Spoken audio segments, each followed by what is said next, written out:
जय गौर हरि, हरे कृष्णा। वो आज के श्रीमद् भागवतम क्लास में हम आप सबका स्वागत करते हैं। आज की चर्चा जो है वो तीसरे स्कंद के 24वें अध्याय के 6ठे श्लोक से है। तो पहले जैसे कि हमारे बार करते हैं, भगवान की प्रार्थना करेंगे, आह्वान करेंगे भक्तों का, गुरुदेव का, श्री प्रभुपाद का। आप सबसे निवेदन है, हाथ जोड़ लीजिए। ओम अज्ञानतिमिरन्धस्य ज्ञानाञ्जनशलाकया चक्षुरुन्मिलितं येन तस्मै श्रीगुरुवे नमः। श्रीचैतन्यमनोभीष्टं स्थापितं येन भूतले स्वयं रूप कदा मह्यं ददाति स्वपदान्तिकं। वन्देऽहं श्रीगुरु श्रीयुक्तपदकमलं श्रीगुरून् वैष्णवांश्च श्रीरूपं सागरजातं सहगणा रघुनाथान्वितं तं सजीवं साद्वैतं सावधूतं परिजनसहितं कृष्णचैतन्यदेवं श्री राधा कृष्ण पादान सहगना ललिता श्री विशाखान्वितंश्च। अब हम श्रील प्रभुपाद जी का प्रणाम मंत्र करेंगे, मेरे पीछे दोहराइएगा। नमो विष्णुपादाय कृष्ण पृष्ठाय भूतले श्रीमते भक्ति वेदांत स्वामिन्निति नामिने। नमस्ते सारस्वते देवे गौरवाणी प्रचारिणे निर्विशेष शून्यवादी पाश्चात्य देश तारिणे। ओम नमो भगवते वासुदेवाय। नारायणं नमस्कृत्य नरं चैव नरोत्तमं देवीं सरस्वतीं व्यासं ततो जयं मुदीरयेत्। नष्टप्रायेषु अभद्रेषु नित्यं भागवत सेवया भगवते उत्तम श्लोके भक्तिर्भवति नैष्टिकी। जय गौर हरि, हरे कृष्णा। तो जैसे मैंने आपको बताया, आज का श्लोक है श्रीमद् भागवतम स्कंद 3 अध्याय 24 और श्लोक संख्या है 6। प्रार्थना करते हैं हम सब श्री श्री राधा कृष्ण से, श्री श्री गिरिराज जी से, श्री गौरांग महाप्रभु से, नित्यानंद जी से, श्रील प्रभुपाद से और समस्त वैष्णव भक्तवृंद से, समस्त गुरु परंपरा से, कि हम इस चर्चा से पूर्ण लाभ उठा सकें, जो कि है श्री श्री राधा कृष्ण श्री श्री गौर निताई की अनन्य शुद्ध प्रेममयी भक्ति। तो आज का श्लोक जैसे है, आप मेरे पीछे दोहराइएगा। तस्यां बहुतिथे काले भगवान् मधुसूदनः कार्दमं वीर्यम् आपननो यजने ग्निरिवा दारुणी। अब हम लेंगे एक एक शब्द का अर्थ, कृपा करके मेरे पीछे दोहराइएगा। तस्याम देवहूति में, बहुतिथे काले अनेक वर्षों बाद, भगवान श्री भगवान मधुसूदन, मधु असुर के संहारक, कार्दमम कर्दम, वीर्यम वीर्य में, आपनः प्रविष्ट किया, जये प्रकट हुआ, अग्नि आग, इव समान, दारुणी काष्ठ में। मैं आपके सामने अनुवाद पढ़ूंगा, पहले इसको ध्यान से सुनिएगा, फिर मेरे पीछे दोहराइएगा बाद में। अनेक वर्षों बाद मधुसूदन श्री भगवान कर्दम मुनि के वीर्य में प्रविष्ट होकर देवहूति के गर्भ में उसी प्रकार प्रकट हुए जिस प्रकार यज्ञ के काष्ठ में से अग्नि उत्पन्न होती है। अब मेरे पीछे दोहराइएगा। अनेक वर्षों बाद मधुसूदन श्री भगवान कर्दम मुनि के वीर्य में प्रविष्ट होकर देवहूति के गर्भ में उसी प्रकार प्रकट हुए जिस प्रकार यज्ञ के काष्ठ में अग्नि उत्पन्न होती है। तात्पर्य ऐसी भक्ति वेदांत स्वामी ठाकुर शिल प्रभुपाद जी द्वारा। शिल प्रभुपाद की जय हो। यहाँ ये स्पष्ट कहा गया है कि भगवान यद्यपि कर्दम मुनि के पुत्र रूप में प्रकट हुए किंतु वे हैं श्री भगवान ही। काष्ठ में अग्नि सदैव विद्यमान रहती है किंतु एक निश्चित विद्यान से अग्नि प्रज्वलित हो की जाती है। इसी प्रकार ईश्वर सर्वव्यापी हैं। वे किसी भी वस्तु से प्रकट हो सकते हैं।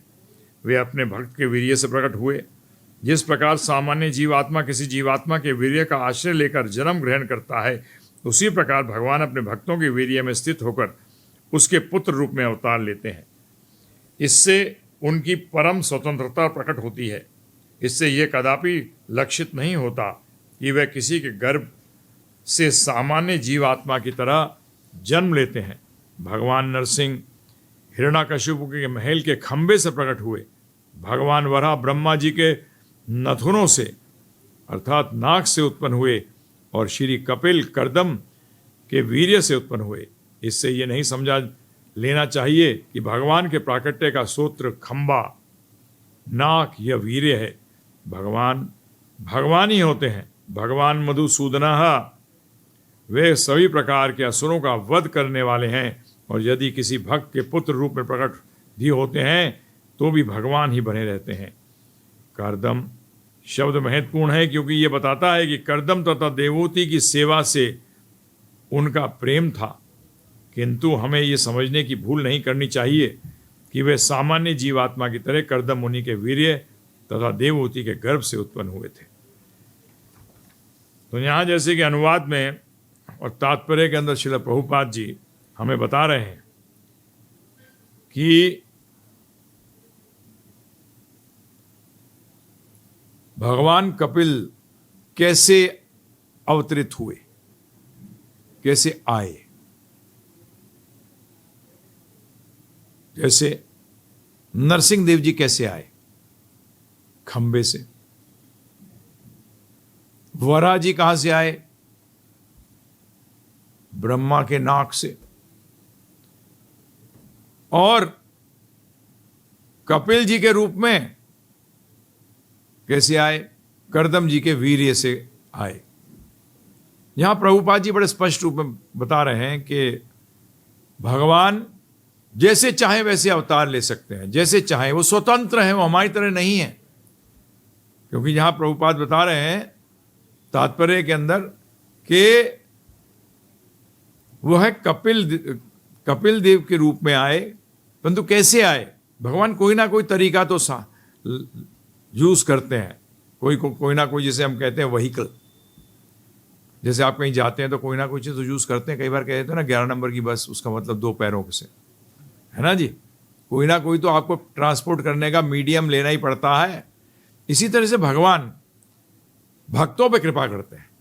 जैसे नरसिंह देव जी आए, किसने बुलाया, प्रहलाद महाराज। कौन है वो, भक्त हैं। अर्थात प्रहलाद महाराज की भक्ति ने उनको आकृष्ट किया। किसने आकृष्ट किया, प्रहलाद महाराज की भक्ति ने उन्हें आने पर बाध्य कर दिया। इसी तरीके से यहां एक नाम आता है मधुसूदन, मधु कैटब। बड़े फेमस हैं ये असुर।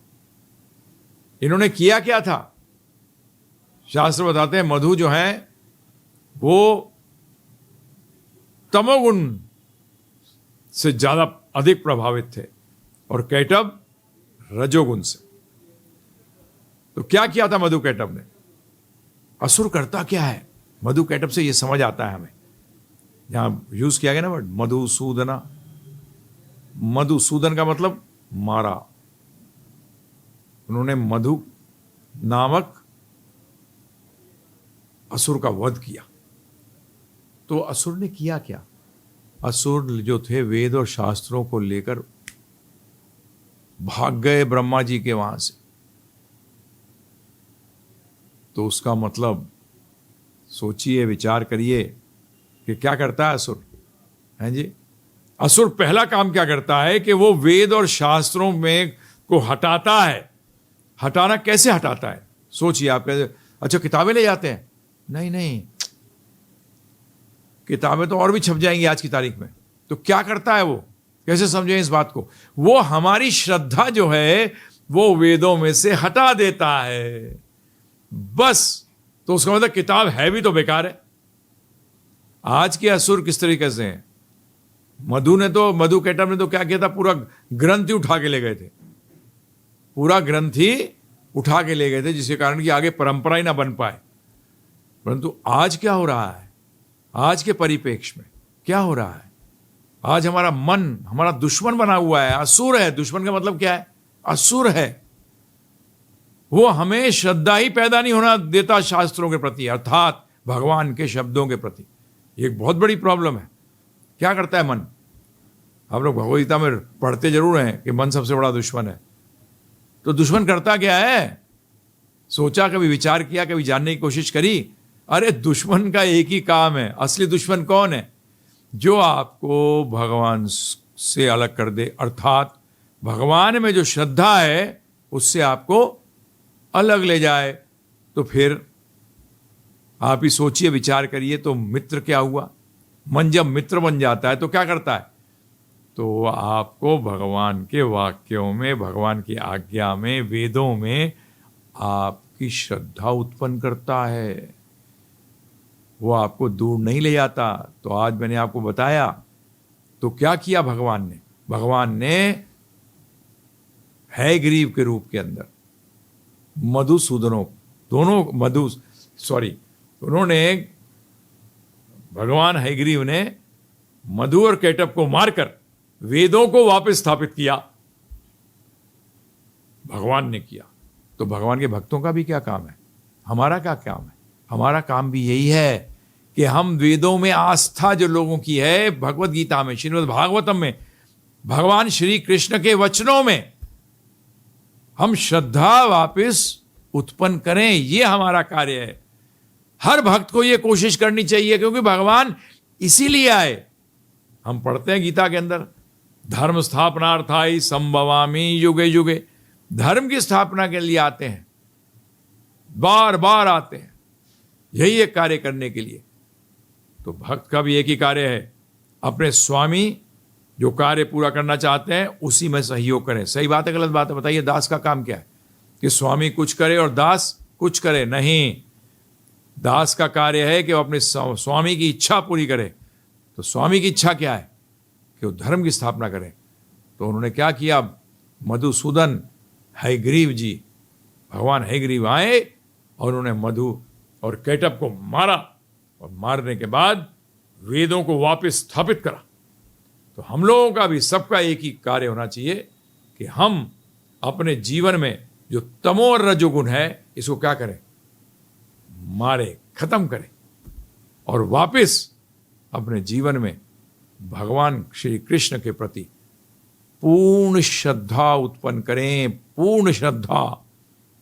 और इसका एक ही अर्थ है कि हम उनकी आज्ञा का पालन करें।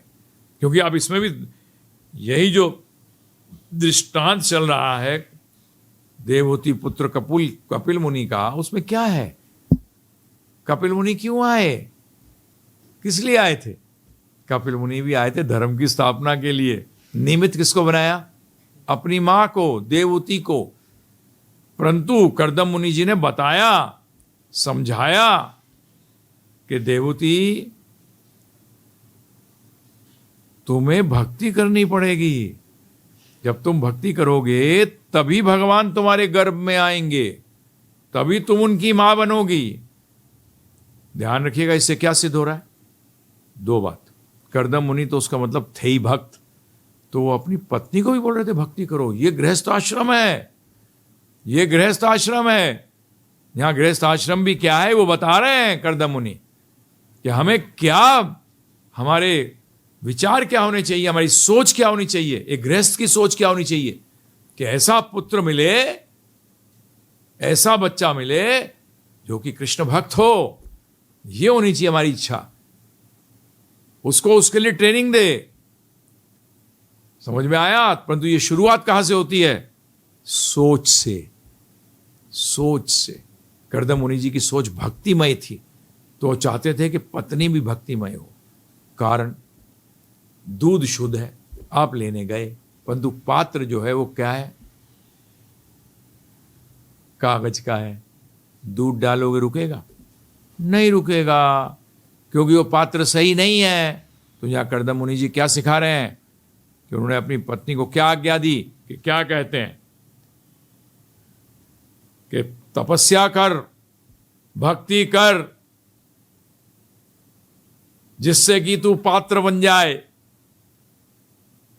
क्योंकि अगर मैं तो भक्त हूं, तो यहां भगवान ने कौन सा लीला करी कि उनकी मूड में आया कि आज मैं वीर्य से ही आऊंगा। नरसिंह रूप में कहा कि मैं आज खंबे से आऊंगा, वरा रूप में कहा कि मैं नाक से आऊंगा। अरे वो उनकी इच्छा है, जब उनको स्वराट कहते हैं। क्या कहते हैं? स्वराट, इंडिपेंडेंट। वो हमारे अधीन नहीं है। अरे हम तो अपने कर्मों के हिसाब से जन्म लेते हैं। हमें जो माँ का गर्भ मिलता है ना, वो अपने कर्मों के हिसाब से मिलता है। जैसे कर्म किए होंगे वैसे गर्भ प्राप्त होगा, ये ध्यान रखिएगा। और भगवान ने गीता में स्पष्ट रूप में बताया है कि यदि व्यक्ति भक्ति करते हुए पूर्ण ना कर पाए तो ऐसी की क्या गति होती है? ये होता है। क्योंकि मैं बार बार इस बात को दोहराता हूं कि चुटकी में भी भक्ति हो सकती है, कृष्ण प्राप्त हो सकते हैं, और बहुत सारी चुटकियां ही माननी पड़ेंगी। आप बोल रहे चुटकी का मतलब क्या है? मैं चुटकी को बोलता हूं एक जन्म। किसी बात करो किसी व्यक्ति से जो 90 साल का हो, देह त्यागने को तैयार हो, 80 साल का हो, उसे पूछो जीवन कैसे निकला, वो कहेगा एक चुटकी में निकल गया। तो उसका मतलब पूरा जीवन कितनी देर में निकल जाता है? एक चुटकी में। समझ में आया आपके? तो इसीलिए हमारा जन्म जो होता है हमारे कर्मों के हिसाब से, हम बंधे हुए हैं अपने कर्मों से, भगवान नहीं। भगवान किसी कर्म से बंधन में नहीं होते, गीता में कहा है उन्होंने। भगवद गीता में भगवान ने स्वयं कहा है इस बात को कि मैं किसी कर्म के अधीन नहीं हूं। मेरा कोई भी कार्य कर्म के अनुसार नहीं होता, मैं जो चाहता हूं वो होता है। जो भी मैं कार्य करता हूं वो पूर्व निर्धारित नहीं होता, अर्थात अपने कर्मों के फलों का रिजल्ट नहीं होता, परिणाम नहीं होता। यहां भगवान ने क्या चुना कि मैं कर्दम मुनि के वीर्य से आऊंगा। परंतु पात्र भी तो होना चाहिए सही। अगर पात्र गड़बड़ होगा तो कैसे आएंगे? हैं जी, बताइए आप मुझे। आज खंबा होता ही नहीं तो कैसे आते? प्रहलाद महाराज कहते खंबे से आएंगे, मुझे तो खंबा नजर नहीं आ रहा। तो इसी तरीके से उन्होंने क्या किया कि देवहूति जी को अपने, तो हर पति का काम है पहली बात तो खुद भक्ति करे। क्या करे? खुद भक्ति करे, अपनी पत्नी से ही भक्ति कराए और प्रार्थना करे कि भगवान या उनके भक्त हमारे घर में आए। भगवान या उनके भक्त। क्योंकि ज्यादातर 99.9% लोग इतने केपेबल नहीं है कि वो भगवान को ला सके। परंतु भक्त आ जाए तो भगवान तो अपने आप आ जाएंगे। भगवान तो भक्त के पीछे खींचे खींचे आ जाते हैं। क्या करोगे? समझ में आ रहा है? हैं जी? थोड़ा दिमाग लगाइए, समझना पड़ेगा। तो एक चीज क्या क्लियर हुई है कि भगवान क्यों आते हैं। मधु कैटप कौन थे? आज अधिकतर लोग मधु कैटप के चेले हैं। वेदों को वो चुरा लिया उन्होंने। इसका भी दो अर्थ है। वेदों को चुरा लिया मतलब एक तो हमारी आस्था खत्म कर दी, दूसरा अर्थ क्या है कि वेदों के असली अर्थ को गायब कर दिया। आज भगवत गीता की अनेकों अनुवाद है, अनेकों, परंतु वैलिड तो बहुत ही रेयर है, कम है। क्योंकि गीता में स्वयं भगवान ने कहा है भक्ते माम अभिजानति, कि भक्त ही मुझे जान सकता है। परंतु भक्त के द्वारा तात्पर्य कहाँ है अवेलेबल? बहुत कम। ज्ञानियों के हैं, ध्यानियों के हैं, योगियों के हैं, परंतु भक्त योगी के नहीं है, भक्त के नहीं है। तो ये भी एक चक्कर है, ध्यान रखिएगा। ये भी मधु कैटअप के परंपरा भी चल रही है, अभी भी चल रही है, और बड़ी जोर से है अभी तो, क्योंकि वेदों के मर्म को चोरी कर लिया उन्होंने। जो असली मर्म था वेदों का वो चोरी कर लिया। तो हमें किसका सहारा लेना पड़ेगा उसके लिए? भगवान और उनके भक्तों का। श्रील प्रभुपाद जी हमारे बीच में यही करने आए। चैतन्य महाप्रभु बताने आए, स्वयं राधा कृष्ण जुगल जोड़ी एक साथ गौरांग महाप्रभु के रूप में। तो यहां पता लग रहा है कि जैसे चाहते हैं भगवान स्वतंत्र हैं। और उदाहरण क्या दिया? जैसे यज्ञ की लकड़ी जो होती है उसमें अग्नि उत्पन्न होती है। कैसे उत्पन्न होती है? उसका एक तरीका है, उसका एक तरीका है। उसको है ना, काष्ठ, काष्ठ का मतलब होता है लकड़ी। लकड़ी के अंदर अग्नि है। यहां प्रभुपाद जी बताते हैं कि भगवान तो हर जगह है, जहां चाहे वहां से आ सकते हैं। परंतु वो क्यों आए? प्रश्न ये उठता है, क्यों आए? कौन बुला रहा है? बुला कौन रहा है ये इंपॉर्टेंट है। कौन बुला रहा है उनको, ये बताइए आप मुझे। वो सिर्फ भक्त की आवाज सुनाई देती है उनको, क्योंकि वो हर जगह है तो कान भी हर जगह है। परंतु भक्त की आवाज ही सुनाई देती है, अभक्त की आवाज नहीं सुनाई देती। हाँ जी, फिल्टर है स्पेशल। वो योग माया देखती है कि उनको फालतू चीजें सुनाई ना दें। हाँ जी, आप भी अगर आपके स्वामी हैं तो आप क्या कोशिश करोगे कि फालतू चीजें उनके पास ना जाएं, आप रोक के रख सकें। तो इसी तरीके से अग्नि, लकड़ी में अग्नि है, परंतु उसको निकालने का एक प्रोसेस होता है, एक तरीका होता है। तो यहाँ तरीका समझा रहे हैं करदम मुनि जी देवहूति जी को कि तरीका क्या है। तरीका यह है कि तुम भक्ति करो। क्या करो? भक्ति करो। आगे क्या कहते हैं?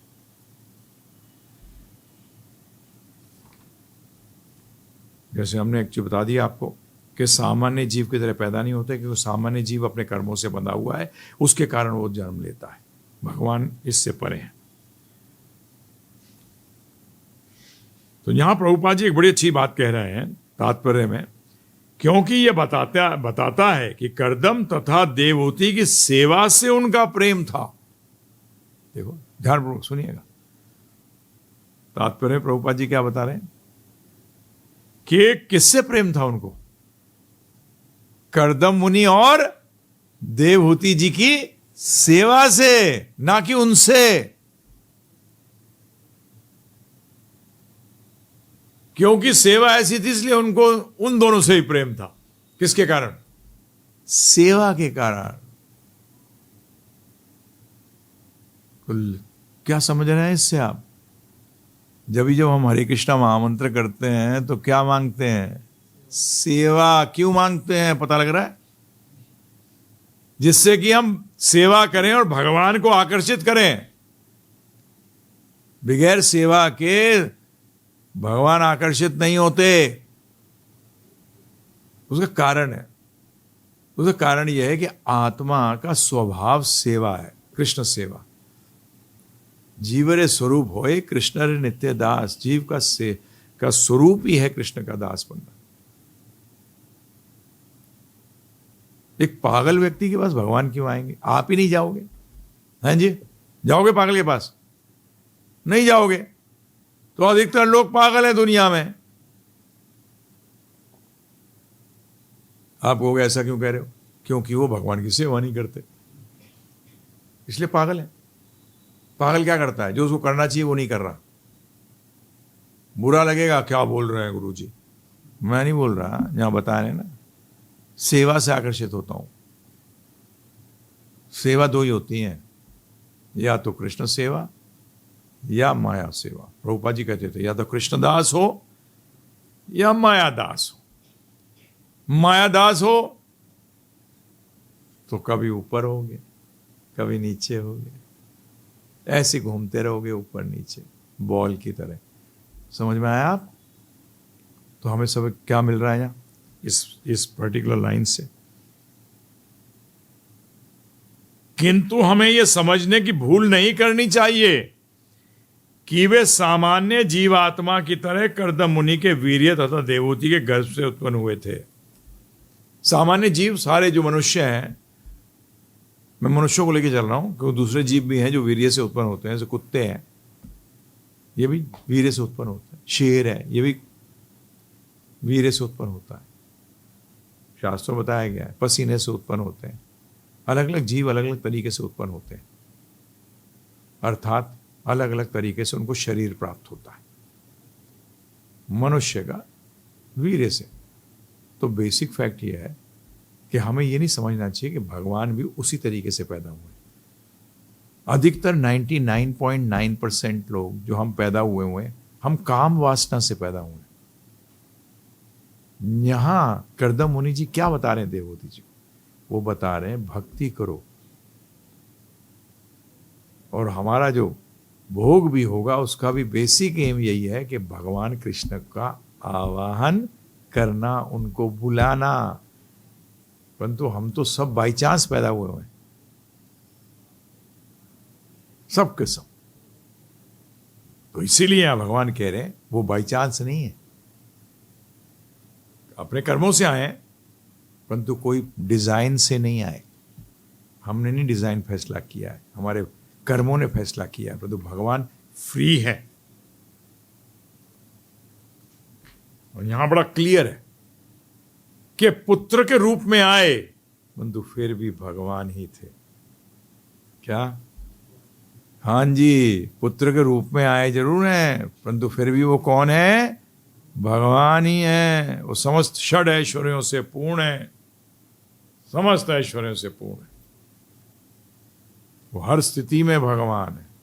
जब वो वीर्य में भी बैठे थे तो भी वो भगवान थे, वो वीर्य के अधीन नहीं थे। वो तो उन्होंने एक तरीका बनाया सिर्फ आने के लिए। जब वो खंबे में थे तब भी वो भगवान थे। जब वो ब्रह्मा जी के नासिका से वराह के रूप में आए तो भी वो भगवान थे। वो हर स्थिति में भगवान भगवान ही रहते हैं। आज ये ढोंगी हो गए हैं लोग कि आप भगवान बन सकते हो। भगवान कोई पोस्ट नहीं है, यही प्रभुपाद जी यहाँ बताने की कोशिश कर रहे हैं। कोई ओहदा नहीं है। आप भगवान नहीं बन सकते क्योंकि भगवान बना नहीं जाता। भगवान थे, हैं और रहेंगे। उसका एक कारण बताता हूँ आपको। हम बात करते हैं सनातन की। आध्यात्म की शुरुआत किस वर्ड से? सनातन से। सनातन का मतलब थे, हैं और रहेंगे। ठीक है जी। भगवान थे, हैं और रहेंगे, और हम दास थे, दास हैं और दास रहेंगे। भगवान कभी अज्ञानता में नहीं फंसते। हम फंस जाते हैं क्योंकि हम फंसना चाहते हैं। परंतु अगर अच्छी असलियत से देखा जाए तो हम सनातन दास हैं।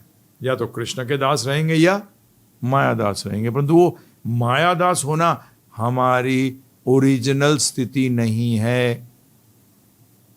हमारी ओरिजिनल स्थिति है दास। हम दास हैं, दास थे, दास हैं, दास रहेंगे। कृष्णदास, रामदास, विष्णुदास, हम थे, हैं और रहेंगे। ये ध्यान रखिएगा। भगवान नहीं बन सकते जो आपको भगवान बनाने या खुद कह रहा है मैं भगवान बन गया। ये ढोंगी हैं, ये ढोंगी हैं, ये ढोंग कर रहे हैं। हमारे गुरु महाराज कहते थे इस बात को। अरे सृष्टि अनंत कोटि सृष्टियों का निर्माण किया, तू एक सृष्टि का कर दे भाई, हैं? कई बार लोग मिलेंगे, सोने की अंगूठी निकाल दी। भैया एक सोने की अंगूठी क्यों निकाल रहा है? खाने बना दे सोने की, भारतवर्ष रिच हो जाएगा, हैं? तेल के कुएं निकाल दे, हैं? ये सब नहीं करूंगा, हैं जी? कमाल है। तो इसलिए इन, क्या बोलूं, इन लोगों से बचिए जो अपने आप को भगवान कह रहे हैं। इनसे बचिए, सावधान रहिए, मूर्ख मत बनिए। अपनी स्थिति को समझिए, मैं दास हूं, फिर ढूंढिए मैं किसका दास हूं। पहले अपनी स्थिति समझिए, ध्यान रखिएगा, पहले भगवान को मत ढूंढना। गीता के अंदर भगवान ने पहले बताया कि तू कौन है। अर्जुन, तुम आत्मा हो, यह समझाया है। पहले अपनी स्थिति समझो। हां, मैं हर स्थिति में सेवक हूं। अरे गुरु तक सेवक है अपने शिष्यों का, उनको ज्ञान दे रहा है, उनको भक्ति दे रहा है। अपनी स्थिति पहचानो ना, बैठो, किसी भी पोजीशन पे हो, बैठो और सोचो कि आप सेवक हो कि नहीं। फिर आप देखो किसका सेवक हूं, किसका सेवक बनना चाहिए। फिर आपको शास्त्र बताते हैं कि आप सेवक हो भगवान श्री कृष्ण के, राम जी के। आप माया के सेवक नहीं हो, परंतु इस मन ने आपको माया का सेवक बना रखा है। दुश्मन है मन हमारा, आत्मा का दुश्मन है। जब तक वो ये सोच रहा है कि मैं भगवान कृष्ण का सेवक नहीं, माया का सेवक, वो हमारा दुश्मन है, हमें दूर ले जा रहा है। तो इसीलिए प्रभुपाद जी ने स्पष्ट रूप में कहा, भगवान यद्यपि कर्दम मुनि के पुत्र रूप में प्रकट हुए, किंतु वे हैं भगवान ही। हर स्थिति में भगवान है। तो इसलिए भगवान बना नहीं जाता। भगवान थे, भगवान हैं और भगवान रहेंगे, क्योंकि ये कोई औहदा नहीं है, कोई पोस्ट नहीं है। आप अंश हो, अनु हो। मामये वाम सजीव लोके जीव भूत सनातना। आप अंश थे, अंश हो, अंश रहोगे। समझ में आ रहा है? और यहां हमें कर्दम मुनि जी से समझ में आ रहा है कि ये अंश अपने स्वामी से कैसे मिले। आज ये अंश अपने स्वामी की सेवा कैसे कर सके, है ना जी? अंश का काम क्या है? स्वामी की सेवा करना। ये कर्दम मुनि जी, ये भागवत बता रहा है हमें, श्रीमद् भागवतम बता रही है हमें कि लाने का तरीका है क्या है भगवान को अपने जीवन में। क्या है? भक्ति। भक्ति का मतलब भाव। तो कलयुग में क्या करें? हरे कृष्ण कृष्ण कृष्ण हरे हरे, हरे राम राम राम हरे हरे। तो ये आज की भागवतम की चर्चा में यहाँ विश्राम लेते हैं। आप सबका बहुत बहुत धन्यवाद जो सुनने आए। तो क्या करनी है फिर आपको? भक्ति करनी है ना जी? कर्दम मुनि की आज्ञा क्या है? गुरु हैं, देवहूति जी पत्नी हैं। पहले पति ही गुरु होता था, वो ज्ञान देता था। पति ज्ञान लेता था अपने गुरु से ज्ञान लेके वो पत्नी को ज्ञान देता था। इसलिए पति ही पत्नी का गुरु होता था। तो गुरु का यहाँ काम क्या बता रहे हैं कर्दम मुनि जी? कि कैसे भगवान को अपने जीवन में लाएं, हैं जी? ये तरीका बता रहे हैं। तो भगवान बनने की कोशिश नहीं करनी, भगवान को लाने का तरीका यही है कि हम उनकी भक्ति करें, उनकी सेवा करें। प्रेममयी सेवा, प्रभुपाद जी कहते थे, अनएलॉयड डिवोशनल सर्विस। अनएलॉयड का मतलब होता है उसमें कोई मिक्सचर नहीं है, कोई मिक्सचर नहीं, प्योर सोना, 24 कैरेट। दो धातुओं का मिश्रण करते ही एलॉय कहलाता है अंग्रेजी में। प्योर धातु। डिवोशन, प्रेम से, पूरे दिल से सेवा करनी है। ठीक है। तीसरा, मधु कैटअप जैसे लोगों से बचो, क्योंकि यहां संबोधित किया मधुसूदन, कि भगवान मधुसूदन की भक्ति करो। मधुसूदन क्यों वर्ड यूज किया? क्योंकि आप अपने मन के अंदर जितनी गंदगियां हैं जो हमें भगवान में पूरी तरह से निष्ठा पैदा नहीं करने दे रही, उनको निकाल के फेंको, उनको मारो। कैसे मारोगे? भगवान के वचनों के द्वारा। समझ में आया आपके? तो ये चीज़ आज हमने समझी है, अपने जीवन में लगाएंगे। धन्यवाद। हरे कृष्णा, जय गौर हरि।